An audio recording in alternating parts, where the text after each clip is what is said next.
Sagittarius, welcome sa iyong monthly reading. Check natin kung ano yung mga mensahe, mga dapat mong malaman, kung meron mong mga reveal dito, mga next possible na mangyayari sa iyo. Sun, Moon, Rising, Venus, Signs, or Cross Watcher, Sagittarius, lahat ng gender ay welcome po dito. Thank you sa pag-drop by sa oras mo para manood ng reading ko bago ka man dito or matagal na. Care required.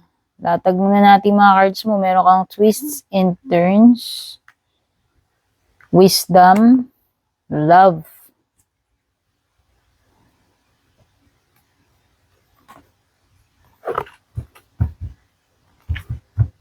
Care required.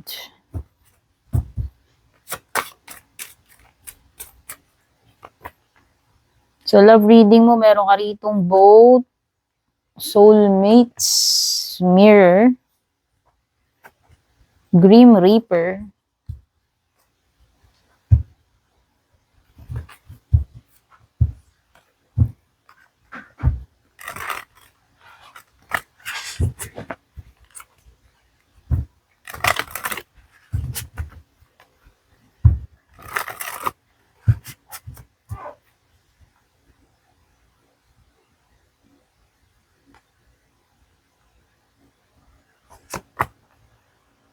Page of Cups, Empress,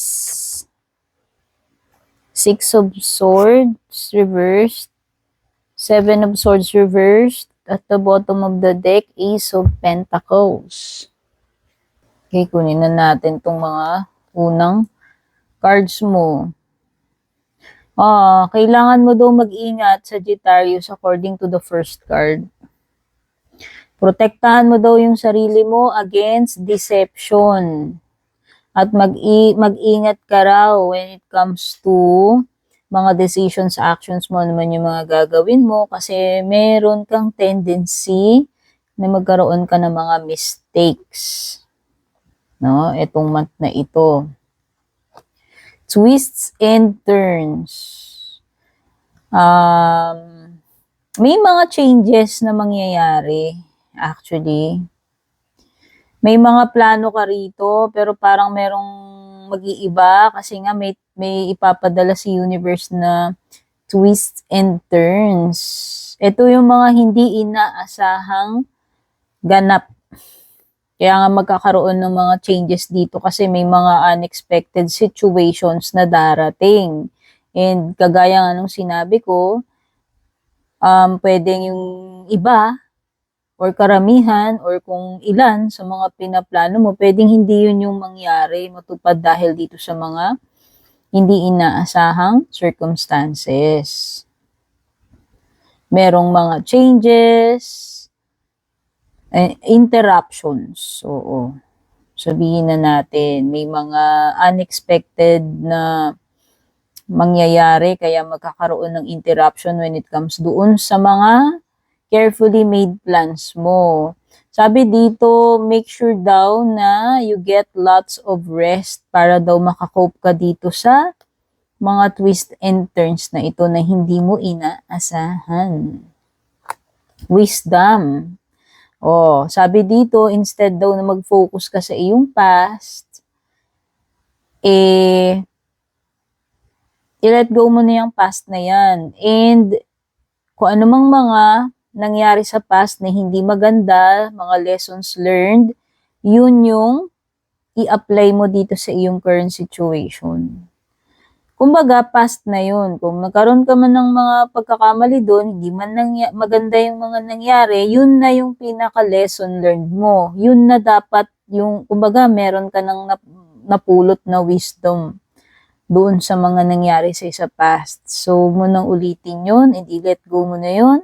Gamitin mo yung mga lessons learned na yun or wisdom na yun para ma-improve mo, mabago mo yung situation mo dito sa present. And yun yung makakatulong mo na magkaroon ka ng maganda or better future. Okay, sabi dito, you need to heed advice from an older person which will allow you to move on. Kasi parang merong something dito na naa-attach ka doon sa past eh. Pwedeng hindi ka pa naka-move on doon sa nangyari na yun in the past. Recent past man yan or distant past. So, move on and learn from past mistakes. Yun yung pinaka-wisdom na ia-apply mo dito sa month na ito. Ano man yung mga haharapin mo ngayon starting this month. At meron ka ring card ng love dito. Uy, love is in the air daw. Oo, yung iba sa inyo magkakaroon ng leveling up. Magkakaroon ng pag-i-evolve when it comes to romantic connections. Ito na yung itong month na ito, magtuto the next level yung connection ninyo. Kung sino man yan, kakonect mo, o kung kakilala mo pa lang, pwedeng mag-level up, ibig sabihin magkaroon kayo ng MU, ng connection, tapos yung ka-connection mo, pwedeng mag-level up, pwedeng maging magkaroon kayo ng label or formal relationship, and doon sa mga may ka-connect na ka-relationship na pwedeng mag-level up to engagement or marriage. Okay? Basta meron dito. Doon naman sa mga married na, pwedeng ano lang yan, mas lalong nagiging matatag, malalim yung love ninyo para sa isa't isa. Pagdating dito sa iyong love reading, tignan muna natin yung mga cards mo rito. Ano?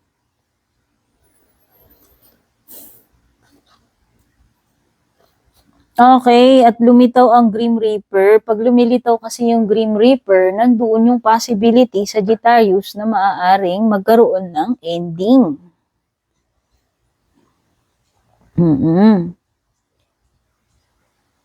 Either ending, kasi ang ito parang death card dito eh. Ang death card kasi associated siya sa major na pagdadaanan. Like endings or transformation. So either. Pero minsan it's a combination ng ending and new beginnings or ending, new beginnings and transformation. So expect mo yan etong month, no? Isa dyan yung maaaring mauwi sa ending. Ayan, no? The relationship is over. No second chances. Andito na yung moving forward and transforming your life. So, hindi lang ito about love life ha, kasi general reading to. So, nakakakita ako rito ng transitioning, ng growth and transformation in general sa buhay mo ngayong month na ito. Kasi, ayan, yung iba talaga dito, magkakaroon na ng closure. Ano mang answers na kailangan mong makuha, clarity na kailangan mong makuha dito sa situation ninyo, nitong person na ito, yun yung maaaring mangyari itong month na ito. Magkakaroon ka na ng answers, clarity, confirmation, and eventually magkakaroon na rin ng pag-move forward, no? At ang sinasabi dito, meron ditong soulmate energy. Ito yung mga person na yung binabanggit kanina na parang mayroong love na paparating or connection na paparating sa inyo this month. Maaaring kung merong person na darating sa'yo, mamimit mo, makakakonect mo itong month na parating na ito, pwedeng ito ay isang soul connection. Sabi dito, pwede kayong may soul contract or soul connection na itong person na ito. Pero pwede rin siyang i-apply doon sa person wherein parang magkakaroon na kayo ng closure or ending. Either yon or yung new person, kung new person man yun na darating sa'yo. Yung iba dito, magkakaroon muna kayo ng period of reflection. Parang hermit card to eh. Sabi dito na pwedeng mini-mirror ninyo yung isa't isa nitong person na to, itong person na ka-soulmate mo.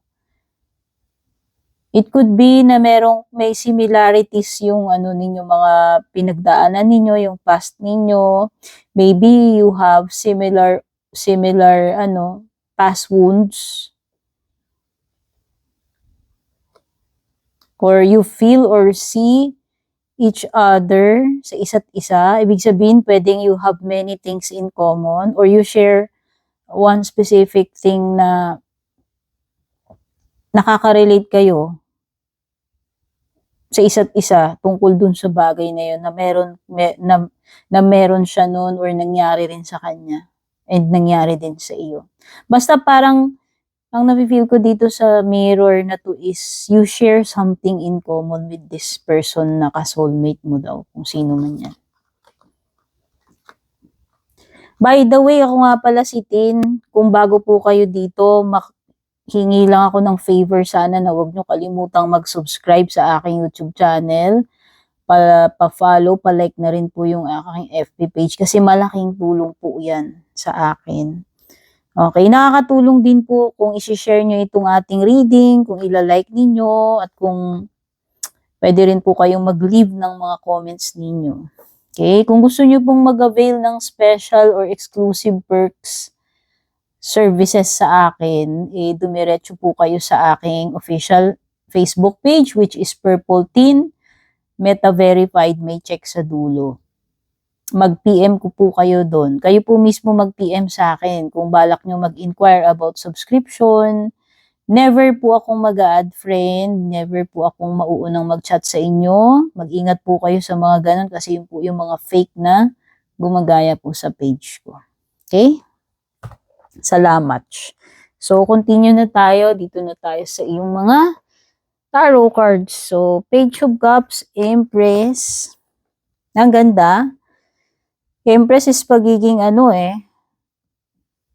masagana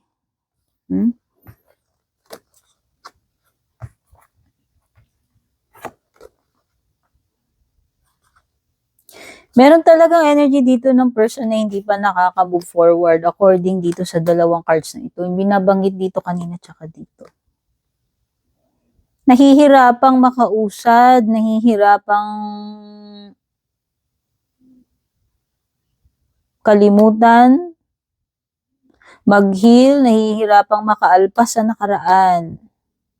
Kasi supposed to be, baliktad kasing Six of Swords mo Supposed to be, this is something na past already na dapat kung tutuusin, nakaalis ka na dyan, nakalimutan mo na yan, nag-heal ka na. Pero in this case, dahil baliktad yung Six of Swords mo, pwedeng nahihirapan ka na makaalis dun sa ganong klaseng energy or situation. So, ang nakikita ko lang dito, Sagittarius, this could be an indication, itong Six of Swords reverse mo, na pwedeng hindi ka pa makahanap ng kung ano man yung gusto mong lipatan or better nalilipatan. Mapalugar man yan, workplace, connection. Oo, sa tingin ko, or pwedeng this is an energy na hindi ka pa ready, naiwan ito, talikuran ito, hindi mo magawa pa sa ngayon. Until this month, kung ano man itong bagay na to. For some of you, this is delay when it comes to pagta-travel. Kasi hindi ka pa makakaalis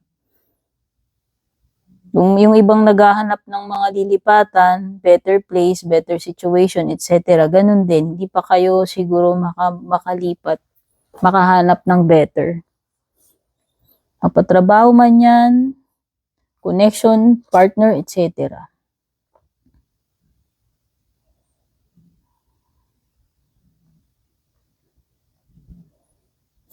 So, dito tayo sa Empress. Ito yung, para sa akin, ito yung nurturing period sa Sagittarius na kailangan alagaan mo to, i-cultivate mo. Kung gusto mong mag-benefit dito or kung gusto mong magkaroon ng magagandang results. Ito na yung moment mo na kumilos ka, mag-create ka. By the way, this is a sign ng prosperity, abundance. So, ibig sabihin, hindi ka magi-struggle pagdating doon sa mga pangangailangan mo. Kasi merong sapat nurturing energy ito. This is also a card reminding you na Don't forget self-love, self-care, self-respect. Itong card na ito is nagsisignify na kung aalagaan mo to, lalago ito. Ayun, andun yung potential na mag-grow and eventually mag-yield ng positive result. This also pertains to motherhood, pregnancy, kaya pwedeng this is an indication ng baby on the way, pregnancy na paparating, matters related sa parenting, motherhood, no?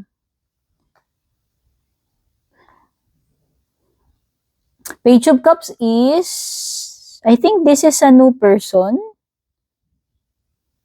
Pwedeng may mamimit kang person, pwedeng may new connection na darating sa'yo.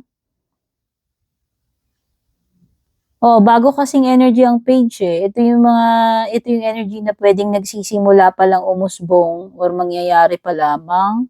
So, nandoon yung good news when it comes to sa romantic. Nandoon yung messages kasi Page of Cups yan. Maaaring magkaroon ng mga pag-uusap. Andoon yung parang magsisimula na di-develop, no? Whether sa career yan, sa love life mo. Meron ditong energy ng mas bata or mother and child. Pagdating naman dito sa iyong Seven of Swords reversed,